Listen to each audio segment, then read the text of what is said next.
Sit down comfortably. I'm about to tell you a story about an apartment in New York. NYC apartments are known for many things: thin walls, strange noises, neighbors that you never really meet. But this apartment was different. It was in New York City, an old building, brownstone style, the kind where hallways are narrow and the lights never really feel bright. The woman who just moved in had just ended a relationship and she was just looking for somewhere quiet, somewhere nobody would bother her, somewhere temporary. And the rent was suspiciously cheap. The landlord tried to explain it away. It's an old building. Nobody wants this anymore. Everyone wants a view of the Empire State Building. So she took it, even though it had no elevator. The first week was normal. She could hear city noises at night, radiators knocking, people talking and walking about, the usual sounds of New York City breathing. But by week two, something was off. It wasn't footsteps, it wasn't voices. It was just this feeling of being watched or noticed.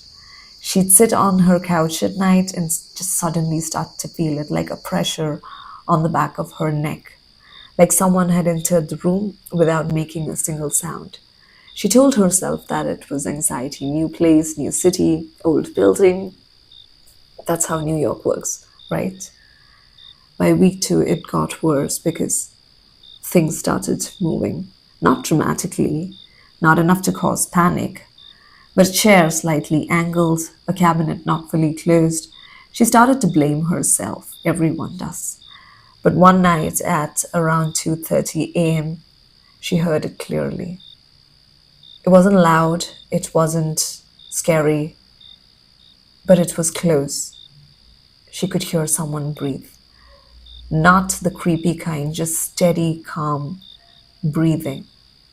But it was coming from inside the house. She waited. Several minutes passed and then it just stopped. And immediately she jumps out of bed, turns on all the lights, and she checks the entire house: cabinets, closets, bathroom, under her bed. Nothing. No signs of forced entry, no locks broken, no explanation. A few nights later, it happened again. This time, as soon as she heard the breathing sounds stopped, she felt the urge to look at her main door's peephole. She doesn't know why she wanted to look at it, but she just needed to look at it. What she saw made her blood run cold.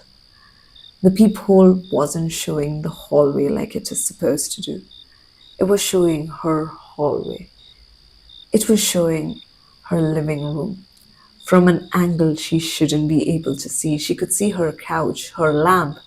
She could see the back of her body, and she was standing perfectly still and looking into the peephole. She realized something else. The angle was all too wrong. It was too low, as if whoever was looking was standing inside the apartment. It probably was a camera. She ran out of the apartment, down the stairs, into the street, barefoot, and she didn't stop running until she was 2 blocks away. And then she calls the police. The police shows up an hour later and they do the same thing. They search the entire house. Again, nothing. But just before they left, one police officer decided to knock on the walls, and the bedroom wall sounded hollow. Behind the wall was a narrow crawl space. It wasn't on any of the building plans, and it was not accessible from outside.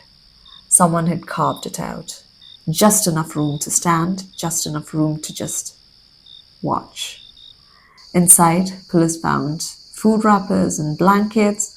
The walls were worn smooth, like someone had been leaning there for a very long time, watching.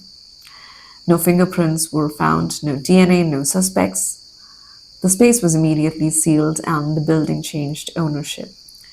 The woman never returned to collect her things. She moved out to New York within 3 months.